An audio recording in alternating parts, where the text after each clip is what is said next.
You are now listening to Cryptid Cocktail Party. Creatures, let's meet for a drink. It's a treat. Join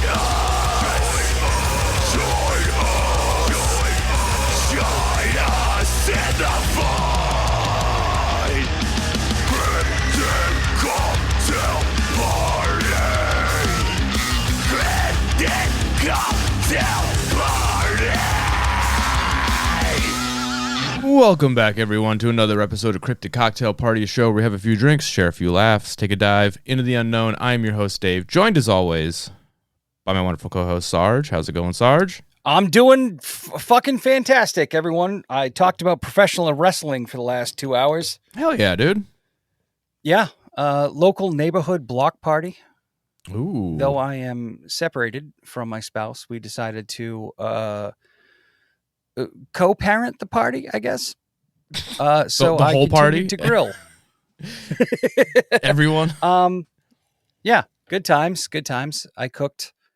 Talked to my neighbors about metal and professional wrestling. I don't know a lot about professional wrestling. I want to be clear. I've got nothing against professional wrestling. I'm a grown-up, so I don't follow it. But Which is weird because most people I know it's mostly grown-ups I know that follow it. I don't think I know any kids nowadays who are like fucking, well, I guess John Cena, but everyone loves John Cena.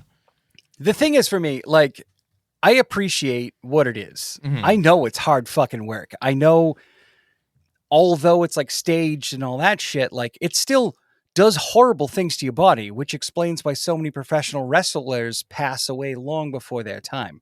I was actually a big fan of Iron Sheik, and he and I did communicate through DMs on Twitter, believe it or not. And Sergeant Slaughter, who was my favorite. I wouldn't say that wrestling is staged. I would say the outcomes are predetermined.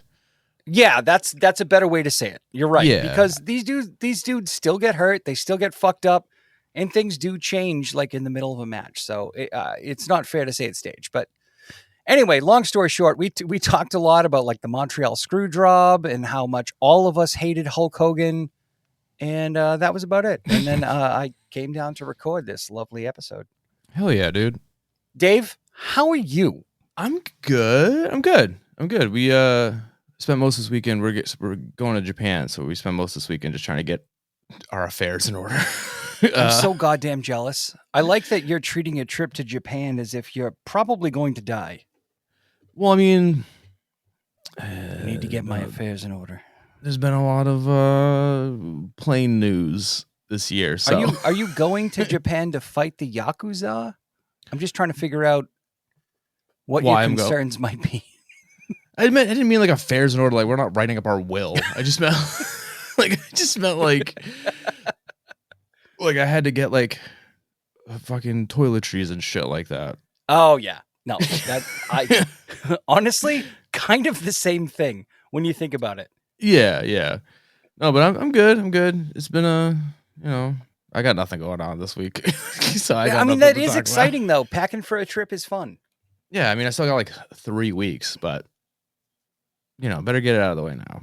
I've already been searching for co-hosts, so Hell yeah, dude.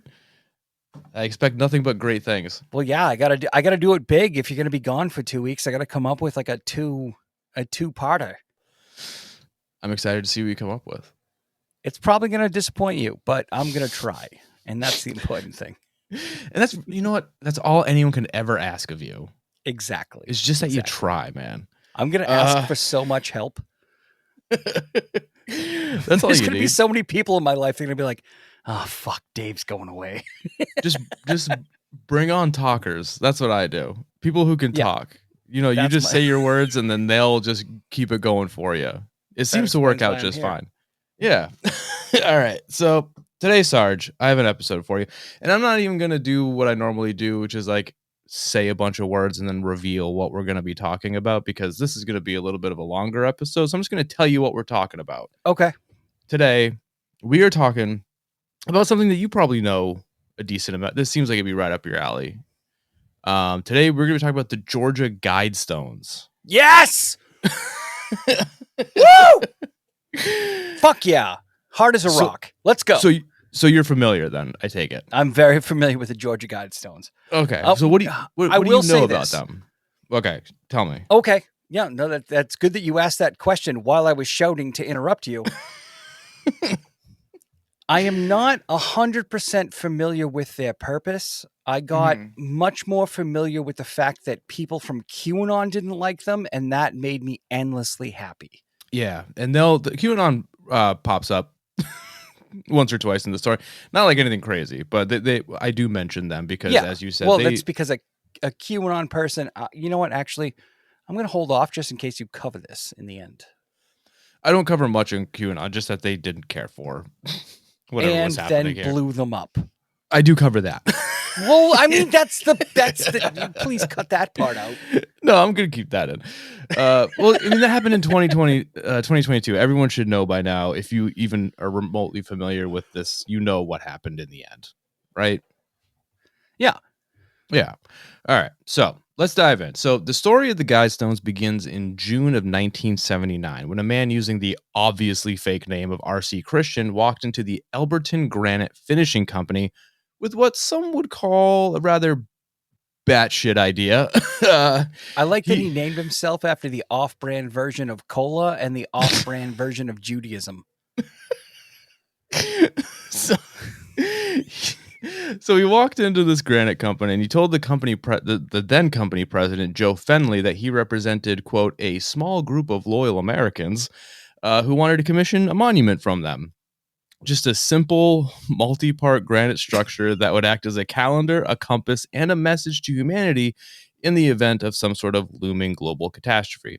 Easy peasy, should take no time. Lemon squeezy. Yeah. But after hearing RC's idea pitch, Joe immediately was like, this dude's fucking with me. Like, he has to be fucking with me. Like, he assumed RC was either crazy or this was some sort of prank. So Joe was like, oh yeah, dude, we can totally do that. And he just quoted him some ridiculously high price, like just to like try and get this guy out of his shop. But RC was like, fucking done deal, dude. Let's do this thing. So to which I'm sure Joe was like, fuck. Like, he's like, I gotta do this now. But at the same time, he's probably like, fucking, this is gonna be a huge payday. Yeah. So yeah. So over the next year or so, Joe worked alongside RC on what would later come to be known as America's Stonehenge. Christian provided detailed blueprints as well as a scale model of the monument. And at the same time, RC and his group quietly bought up a 5-acre plot of land on a hill just outside of town with the help of a local banker named Wyatt Martin, who handled all like the financial side of things for the quote unquote group that he was part of. I have no idea. Yeah. So with the plan set and the location secured, the constructions of the stone went on in secrecy. Like, no one knew that these were being built. Even the people that were working on it just knew that something was being made. It was like fucking how H.H. Holmes built his murder castle. He just kept firing people after they installed shit. Yeah, like I don't know if that's what happened, but like even the workers didn't truly understand what was going on. And when the construction of the Guidestones was completed, they held an unveiling ceremony on March 22nd, 1980. A local congressman gave a speech. A statement was read from the anonymous sponsors that said that their ideas should, quote unquote, stand on their own merits. It is mind-blowing to me that they managed to get a congressman to sign on to give a speech just based on the fact that these Guidestones make no fucking sense. Are you sure they don't? I'm 100% positive that they are not Christian, and that's what would scare away most congressmen. Like, if it was a giant granite cross, okay, you're definitely getting a congressman from Georgia to talk about it. Yeah, that's fair. Yeah. I don't know how, I mean, it was the 80s. I feel must have been a campaign year. Yeah, like, right. So the dude's like, I'll just show up. Give me $100 and I'm there. He's like, I need the tinfoil hat vote. So with all that out of the way, and with hundreds of people in attendance, they unveiled the stones, and the locals were shocked, to say the least, because because the Georgia Guidestones are pretty much unlike anything else anyone has ever seen before. For one, right, The monument is massive. It consists of 4 massive upright granite slabs that surrounded a central pillar with a huge capstone set right on top. It stands nearly 20 feet tall and weighed altogether at almost 240,000 pounds. So almost 250,000 pounds of granite was used to make this fucking thing. But it wasn't just like the massive size and scale of the Guidestones that had people a little sketched out. I mean, Americans, we fucking love big things. Trucks, like. So I don't think the size was the issue. It was more what was carved into it, the message that RC and his mysterious backers wanted to convey. So carved into the face of the giant slabs were 10 rules written in 8 different languages: English, Spanish, Swahili, Hindi, Arabic, Chinese, and Russian. And across the top capstone, another message was written in 4 ancient scripts: Babylonian, Classical Greek, Sanskrit, and Egyptian hieroglyphics. Now, the first rule that was written on it, and this one really kind of sets the tone, and for some, it immediately raised some eyebrows. And this rule was that, quote, maintain humanity under 500 million in perpetual balance with nature. Now, it's important to note that when the Guidestones went up in 1980, the world's population was 4.4 billion. So right out the gate, people were like, what the fuck does that mean? Like, they want us to kill off 90% of the planet. Wouldn't be the worst idea ever, but it's a bad idea. Yeah, but don't worry. The second rule, that didn't help calm anyone's nerves either, as that one read, quote, the second rule was don't talk about the Georgia Guidestones. It said, guide reproduction wisely, improving fitness and diversity. So if you're smart and know a thing or two about history, that just kind of sounds like eugenics, but in fancier clothes. It's nice. It's nice to know that eugenics was never truly forgotten about. Yeah. So not a great start to your list of rules, or any list really. Nope. Kind of problematic. Yeah. The rest of the list, though, was kind of is a bit on the tamer side, I guess. They read, unite humanity with a living new language, rule passion, faith, tradition, and all things with tempered reason, protect people and nations with fair laws and courts, let all nations rule internally, resolving external disputes in a world court, avoid petty laws and useless officials, balance personal rights with social duties, prize truth, beauty, love, seeking harmony with the infinite, and be not a cancer on the earth. Leave room for nature. Leave room for nature. You got to repeat the last bit for emphasis, I guess. It's nice to know that everyone ignored these stones immediately.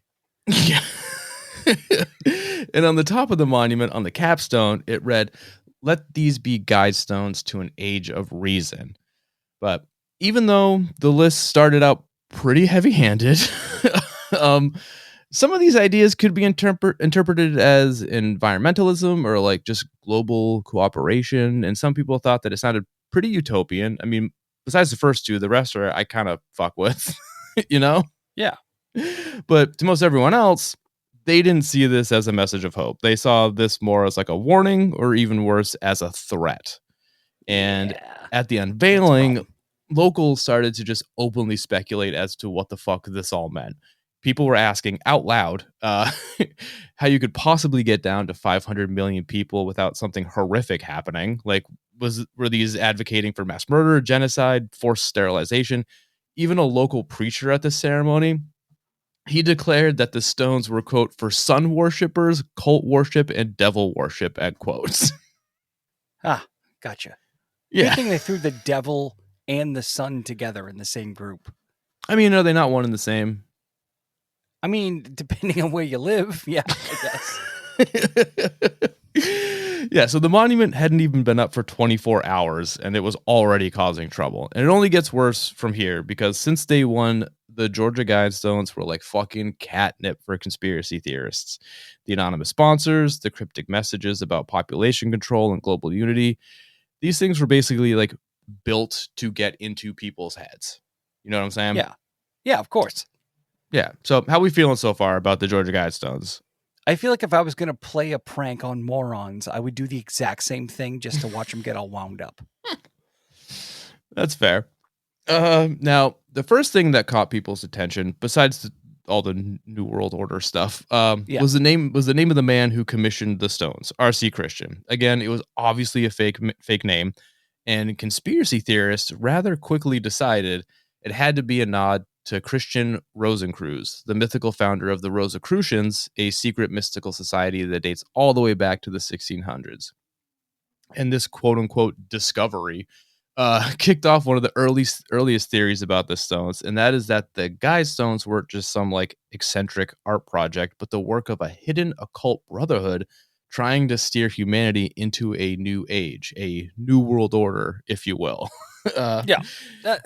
That makes sense for conspiracy theorists. So for me, when I hear the name R.C. Christian, and that R.C. Christian was responsible for a bunch of rocks with nonsense on them, my first thought would be dickhead.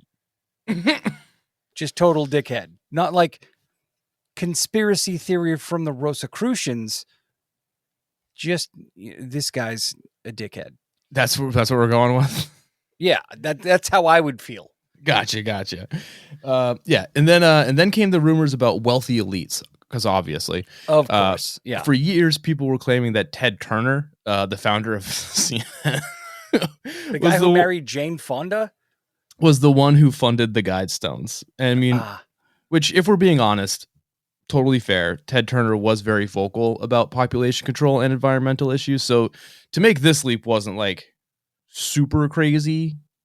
You know what I mean? He did obviously deny it, and there was obviously no proof that he did it, but I get where they were coming from. And as the years went on, the Guidestones became like a key piece of New World Order lore. That was a tongue twister. Especially in the 1980s and 90s. This is around the time that conspiracy legend and professional suicide by copper Bill Cooper got involved. Now Bill Cooper, real bad at avoiding dying. Now, Bill Cooper saw the Guidestones as a literal warning from the elites, claiming that they wanted to cut the world population down to 500 million and rule over the survivors. And how would they cut the population down by that much, you might be asking?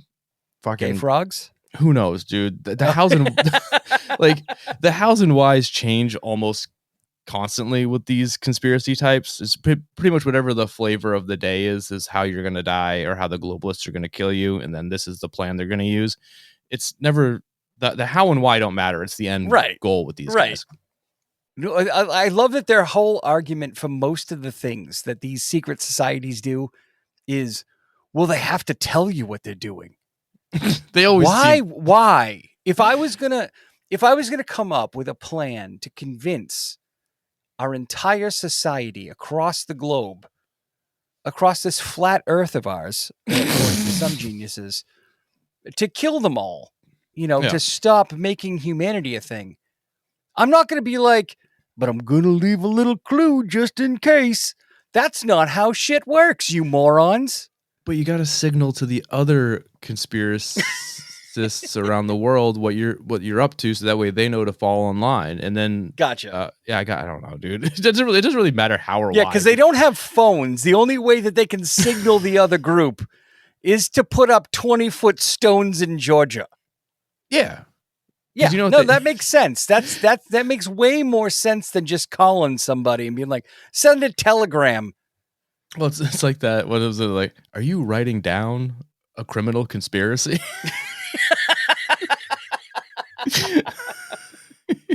Yeah, putting it on 20-foot stones. Yeah, but again, with these types, it doesn't really matter how or why. They just know it's going to happen. Bill Cooper even claimed that he knew the deadline for this mass genocide, May 5th, 2000. So kind of missed the mark on that one. Missed the mark, Bill. Yeah. But I don't think Bill made it that far anyway. So I don't think he did. No. But it didn't matter that none of his predictions came true. The narrative stuck, and the Georgia Guidestones became the smoking gun for anyone who believed the world was secretly run by a shadowy cabal plotting global domination. And as the 2000s rolled around and Bill Cooper's doomsday prophecy came and went, the internet had supercharged conspiracy culture, and the Guidestones went from just like a weird roadside curiosity that you would take a picture of with a Kodak disposable camera to a full-blown symbol of evil. Yeah. This is Natural. also around the time that some of the loudest voices in conspiracy circles latched on and really spread this paranoia far and wide. Most notably, Temu Bill Cooper and King dipshit Alex Jones. He became one of the Guidestones' biggest hype men. In 2008, in his masterpiece of a documentary entitled Endgame, he went to the Guidestones and, in typical Alex Jones fashion, just ranted and raved about how the monument was proof of a globalist plot to kill off most of humanity. Can we all just agree that Alex Jones is like what would happen if triglycerides were a person?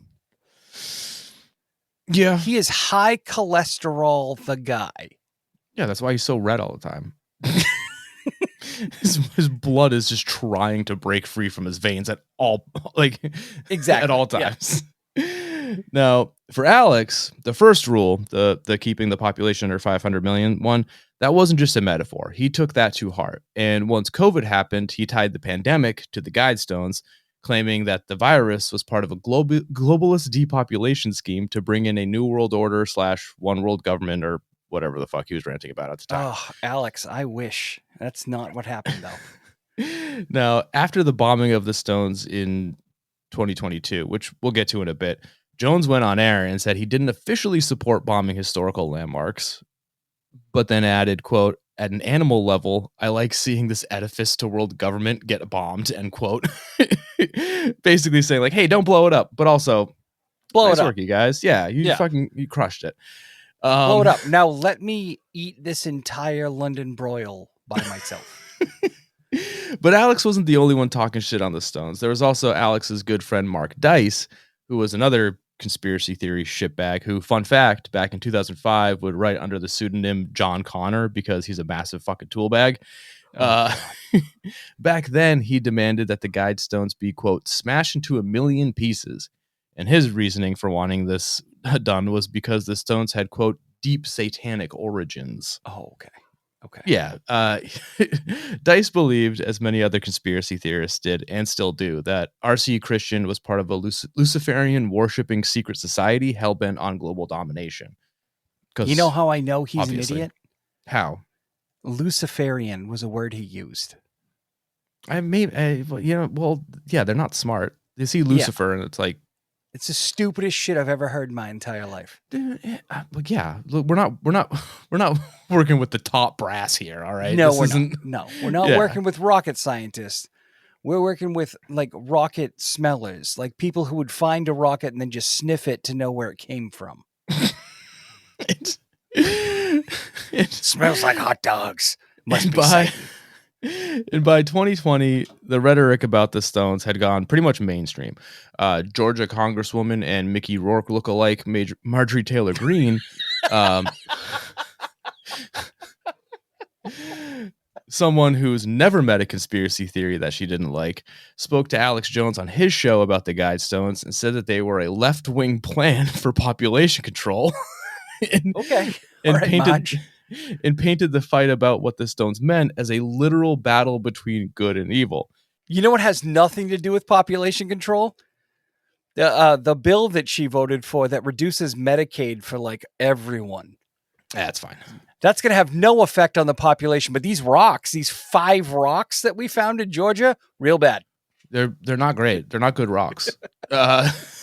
And then there was the Candace Taylor, a Republican candidate for Georgia governor in 2022. Oh, I love her. I remember we got into it on Twitter. We had some moments together. She responded to me once. Oh, God. Well, she made the demolition of the Guidestones part of her official campaign platform. She even drafted an executive order over it, Executive Order number 10, promising to tear down what she referred to as, again, quote unquote, a Luciferian monument. I drafted an executive tweet suggesting that her family tree was actually just a wreath. Well, luckily for her, she didn't really have to do shit because that same year they were blown up, and she was pretty stoked about it. She said it was God himself who struck them down. No, she didn't really say that. Her actual words were, God is God all by himself. That includes striking down satanic Guidestones. That's what she actually said, which is worse. Yeah. Yeah. It's as if drool actually became words. Yeah. And she wasn't the only one super hyped on domestic terrorism. QAnon groups and far right forums went bonkers after the bombing. Some of them saw it as a sign that the so called cabal was losing power. Others insisted that the destruction was divine justice, saying that the stones simply didn't fit into the new America that God was about to create. And one of the more popular QAnon accounts declared that, quote, Babylon is literally falling, which I can't not read as, OMG, you guys, Babylon is literally falling. So basically, the people who supported destroying the Guidestones are literally anyone who may have potentially spilled Rockstar energy drink on a Bible. Yeah. Anyone who could say that happened is probably someone who wants to blow the stones up. Yeah. It's also the same people that probably stormed the Capitol on January 6th. Yeah. America's worst. But the bombing wasn't the first time people had like attempted to deface the stones. For years, they were tagged and written on like any public piece of anything.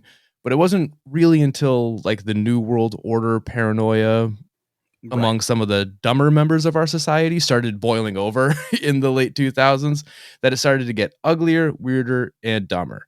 In 2008, someone under the cover of darkness went all in and hit the stones with spray paint and wrote these like scrawling massive slogans across them. The most infamous read, quote, "Death to the New World Order." And this was the first major defacement of the Guidestones that made national headlines. And the timing wasn't a coincidence. Like 2008 was a time of like peak financial chaos. Alex Jones was really hitting his stride back then.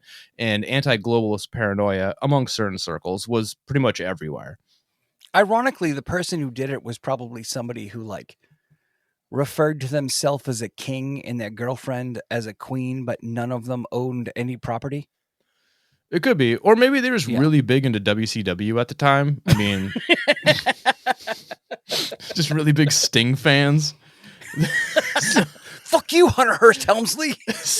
So after this, county officials responded by installing security cameras, but that didn't do shit. In 2014, vandals struck again, this time leaving cryptic messages like, quote, "I am Isis, goddess of love," which nobody knew what that meant. Were they talking about the ancient, like the actual Egyptian goddess or the terrorist group? See, this is what happens when crazy meets crazy. Yeah, either way, people didn't care for it. Alongside, you don't even know who to root for in that situation.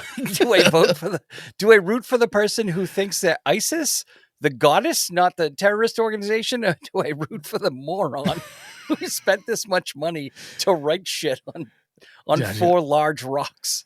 Yeah, I don't know, but alongside the graffiti were occult symbols and bizarre markings that freaked everyone out enough that they got the FBI involved. And around the same time, people noticed something even weirder happening with the Guidestones. A perfectly cut granite cube mysteriously showed up on top of one of the stones, engraved with the number 2014. Nobody had any idea how it got there or what it meant. One day it wasn't there, and then the next it was. Some conspiracy theorists said it was a countdown to the apocalypse. Others thought it was a clue to something like put there by the group behind the monument. Eventually, and I assume to avoid idiots being idiots, authorities just removed the cube. I love that they found a number and were like, "This is a countdown to the end." I feel like there's other numbers involved. No. Is it really a countdown or just a warning that the end is coming? The end is coming on 2014 is very different from this is a countdown to the end. Well, you know, with numerology, 2 + 0 + 1 + 4 = 7. There are 7 deadly sins. Oh, I almost had it going. We'll get there. But over the years, there were also endless rumors about this site. People claim that witches held ceremonies there, that cults sacrificed animals under the full moon. And at one point, someone claimed they found blood on the stones. Now, I'm sure most of this was just like small town shit talking mixed with like internet creepypasta conspiracy nonsense. Yeah. But it made the Guidestones feel more sinister to those already primed by people like Cooper, Jones, and Green to see them as evil. Still, for all the shit talking going on. No one had ever seriously tried to damage the structure itself, or if they did, it wasn't good enough because remember, this thing was made of nearly 250,000 pounds of solid granite, and it was built to survive theoretically an apocalyptic disaster. But that all changed on July 6th, 2022, when someone decided to take conspiracy brain-fueled action. At about 4 a.m., security cameras at the site captured a flash of light and a car speeding away. One of the massive slabs, the one described in Swahili and Hindi, was completely obliterated by a massive explosion. The capstone was blown completely off the top, and the remaining pillars remained standing, but now dangerously unstable. The explosion was so large and powerful that people miles away reported feeling the ground shake. Yeah. Later that same day, officials decided the whole thing has to come down for like safety reasons. And by that evening, heavy machinery reduced what was left to rubble. A monument that had survived 40 years was just gone in a single day. The Georgia Bureau of Investigation said whoever did this act of vandalism used a pretty heavy-duty IED, and security footage at the site showed a suspect approaching the stones, leaving the bomb, and then leaving in a silver sedan. But despite there being video evidence, no one has ever been arrested, and the bomber's identity remains a mystery. So now the local officials are pissed. The DA promised that if they ever found the person responsible, he was going to throw the book at them, and reminded whoever did this that because the county owned the monument, it was gifted to them, the destruction technically counted as destroying public property, which is a felony with the potential for a 20-year sentence. And it wasn't just the authorities that were pissed. Like the locals were too. The Guidestones were a major tourist attraction. It brought in tens of thousands of people to this little rural area every year. And even people who may not have loved the message were still kind of proud of it in a way. Like it's craftsmanship, it's mystery. Yeah. Now they're just left with an empty field and a pile of rubble. But like I mentioned earlier, not everyone was pissed. Of course not. Marjorie Taylor Greene was probably doing fucking weird pull-ups to celebrate. Yeah, and to no one's surprise, because we're dealing with lunatics, not everyone agreed on what had really happened.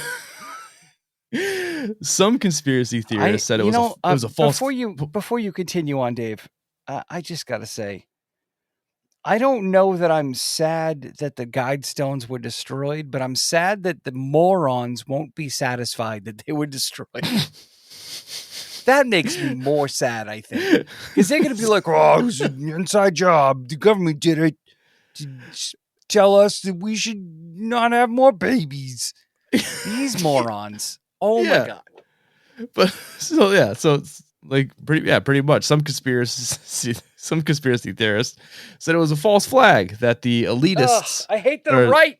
That the elites destroyed their own monument to hide evidence. Now, again, it had been there for over 40 years. So what evidence, you fucking idiots? What evidence are we hiding? They're 5 granite stones. They're 20 feet tall. What evidence were we trying to hide, you fucking morons? We'll never know because it was destroyed, Sarge.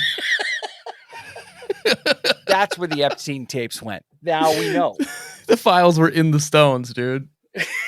Fuck. Damn, maybe it is a cover up. Fuck, are they right? Shit.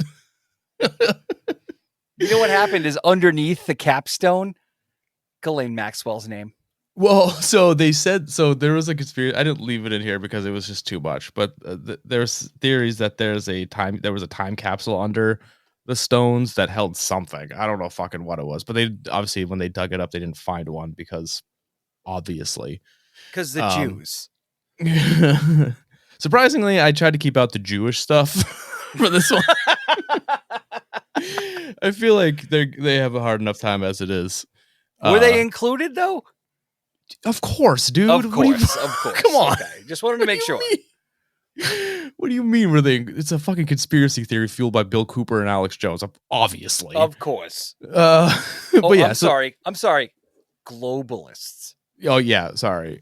But yeah, so they said it was a false flag to destroy evidence. Again, they've been there for 40 years. They also said it was done to frame conspiracy theorists to make them look crazy and dangerous. So guys, you don't need any help. Yeah, you don't need any help. Shit. So So with them finally being gone and the idiots mostly satisfied, what were the Guidestones really? We know they aren't what dipshits like Alex say, and when you strip away all of the satanic panic, internet diatribes, and Bill Cooper predictions, the truth about the stones is pretty tame. Everything anyone has been able to like figure out about the stones point to this being a passion project of a very small group of private citizens. RC came to Alberton in 1979 with a vision for a monument that was rooted in the very real fears of the time. This was the tail end of the Cold War. It was a time when people were very genuinely worried about nuclear annihilation, Yeah. overpopulation, environmental collapse, basically just society crumbling into chaos. This was like the beginning of acid rain too, I think. When they Sure. were talking about acid rain and like the effect it was going to have on society. I do remember feeling like that was going to be a bigger problem. Yeah. But anyway, yeah, but the Guidestones were meant to be more of a message to whoever survived like this hypothetical doomsday. Like the infamous keep humanity under 500 million wasn't meant as like, hey, let's kill off 90% of the population. Right. It was more like, hey, if civilization collapses, maybe don't rebuild to the point of 8 billion people and destroy the planet again. Stop making so many.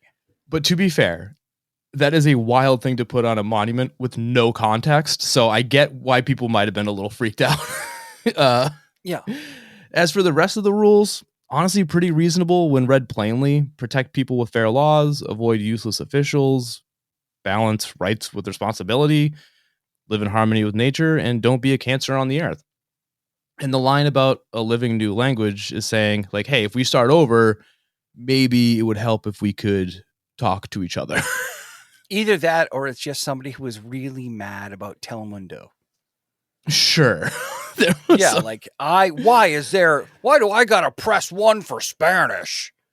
I don't think that's why. I don't think that's what it is. But I mean, I get where you're coming from. I mean, frankly, as just a human being, I would be perfectly okay with abandoning English and just accepting a new language. If everyone spoke it so we could just all talk to each other. Yeah, that's pretty much what they're saying. They just want one living language. Exactly. If society collapses, it makes things like so much easier. A normal good idea. Yeah. Exactly. Of course, that's against Jesus. Well, yeah, he wouldn't want that. There's also zero proof of any secret society involvement. Law enforcement, researchers, and groups like the ADL have repeatedly said that there's nothing connecting the stones to Satanists, Freemasons, the Illuminati, nothing like that. In reality, the Georgia Guidestones are more like a philosophical art project, just like a weird, expensive piece of social commentary. Unfortunately, by being vague and them being anonymous, they pretty much invited this type of stuff to happen because in the end, a little bit, yeah, because in the end, the monument didn't fall to natural decay or a changing world. It was destroyed by the very paranoia that it inspired, a creation that was meant to guide humanity through disaster instead became a symbol of mistrust, hatred, and conspiracy-fueled rage. And that's kind of like the irony of the Guidestones. A monument built to last for a millennia was destroyed by the one thing that it sought to save, which was humanity. So, yeah. Built by morons, taken down by morons. Yeah, but there you go, Sarge. That is the story of the Georgia Guidestones from conception to end. How we feeling? I love this story because personally, I love that the Guidestones existed, not just because of the message. Because frankly, like you said, really just like relatively good advice. Yeah, it's nothing nefarious. But I love that relatively good advice terrified stupid people so much that they had built entire political campaigns around destroying it. Like nothing says I'm a fucking moron more. Yeah. Then when a stone says, hey, maybe next time we do civilization, we all just say the same words so we know what each other's talking about. I don't think that was the one that really got them. I think it was I think it was the other ones, but I get what you're saying. Well, the other reason I think they're mad is because they're afraid that if we start culling the herd, We're going to Mhm. start going after the dumb people. And that is square in their demographic.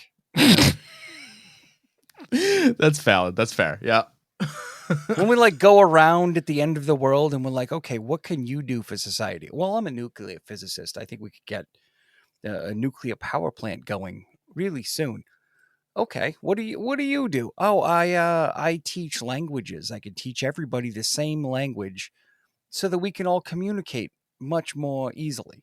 Okay, great. You should stick around. What do you do? Well, I know the Bible. I was reading it and I know it. Okay. Do me a favor. See that cliff over there? You should just keep walking straight towards it and you go over it. Sarge, are you proposing death by Wile E. Coyote? Yes, I Okay. am. All right. No, I'm not proposing death by Wile E. Coyote. I'm proposing life by Wile E. Coyote and just allow whatever consequences happen to happen. Gotcha. But anyways, back to the actual.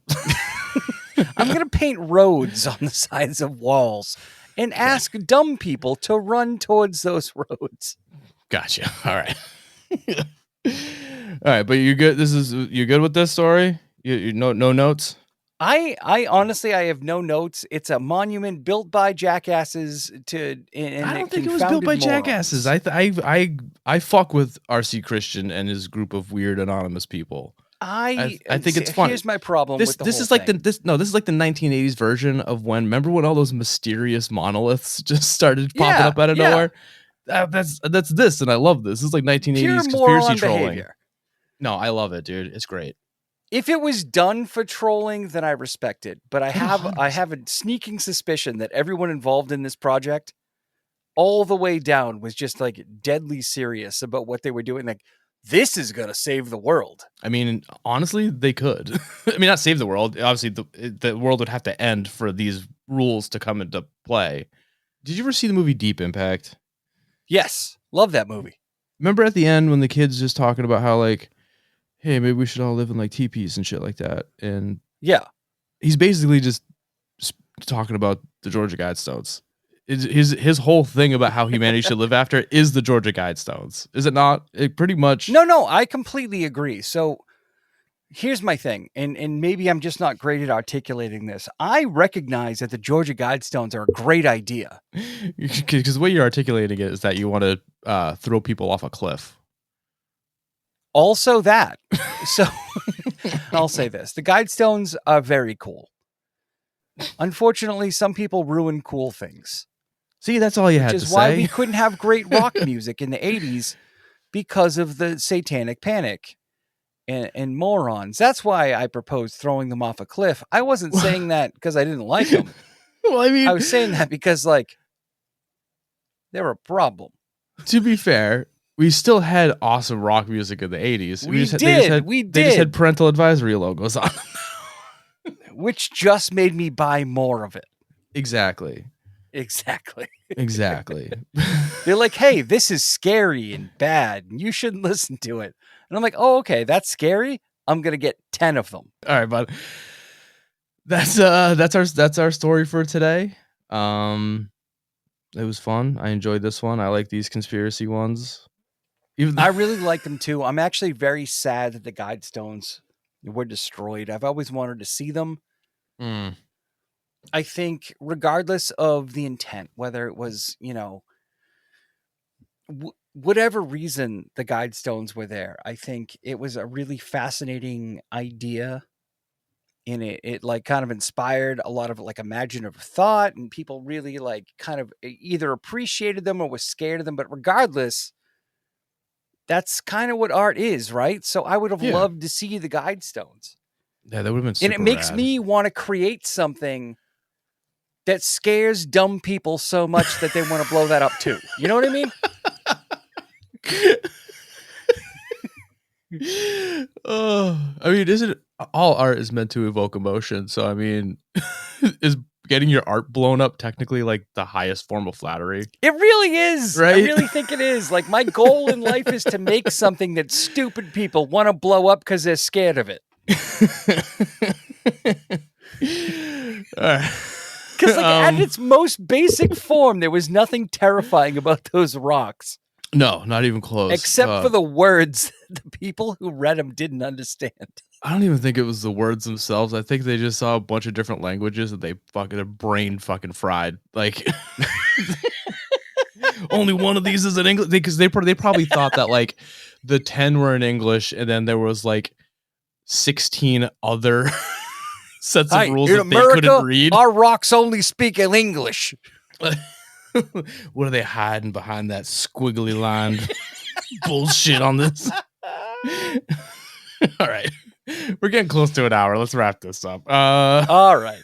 Thank you so much for listening, everyone. I appreciate it. If you want to follow us on Instagram, Cryptid Cocktail, TikTok, Cryptid Cocktail Party. Follow my TikTok. I'm having a lot of fun over there. Oh my God, Dave, your fucking TikTok is goddamn hilarious. I think I found my niche. My two favorite things about your TikTok is one, you're picking on dumb people, but two, you're picking on the dumb people that are on our side that aren't smart enough to watch an entire video. Dude, dude, I basically just figured out the perfect form of engagement baiting. Oh God, it's so good. It's Because so good. Yeah, so it's occult _ Lunchables. I don't know where that came from. I just made it up. So follow me there. Yeah, leave us a rating and review. I keep thinking about your videos, and I just I have told everyone at this block party to follow you just because. Yeah, I think how hilarious they are. And dude, you can mix, and it's not even just like the right wing like MAGA folks. You can do it with fucking the Alpha Wolf crowd. Like I got shit on lockdown. The reactionaries, just the people who will watch a video but not all the way to the end, so they don't recognize that it's a joke. Oh, it's so it's good. Amazing. The amount of comment not found when I go to try to reply to something because they clearly finished the video after they commented is so fucking funny to me. It's so good. All right. Sorry, do you got anything you want to plug before we sign off? No, I mean, follow my TikTok too. It's not as good as Dave's, but I'm having a good time with it. I'm starting to get back into making videos. So Sarge the Destroyer on Instagram, TikTok, the whole 9 yards. Whatever fucking social media you follow, go to Sarge the Destroyer. I apologize for showing up to this episode drunk, but in my defense, we started an hour late, and I've been barbecuing for the last 2 hours straight. So, yeah. All right. Also, drink Narragansett. It's drink Narragansett immediately, or I'll fight you. Yeah, and if you're a basic bitch like me and you love the taste of pumpkin, they got their pumpkin beer out now. It's fucking great. They? I better go get some. Oh yeah, and also the homie Logo Lore with Daw, he sent me some of his non-alcoholic mixed beverages. I'm drinking the Grandma Tonic right now. This isn't like a sponsorship thing. I'm just letting you know that it's pretty good. Yeah. So yeah, check out No Spirit. They're pretty good. Yeah, if you're not an alcoholic like us, check out some No Spirit. But they got like a rum and coke one and a whiskey and coke one. Like I said, I got the gin and tonic one. It's pretty good. It's kind of like Spritey instead of tonic-y, which I like because I already drink my gin and tonics with Sprite instead of tonic. Anyways, whatever. Tonic's gross. Sarge, that out of the way. I drink it because there's no mosquitoes. No, I mean, for real. That's what quinine is in tonic for, is to drive away mosquitoes. It was a malaria defense. I don't know, dude. I didn't know History that. But now with Sarge. All right. Do you want to say goodbye and I love you to the audience? Guys, I love you, and I'll be sober next time, I promise.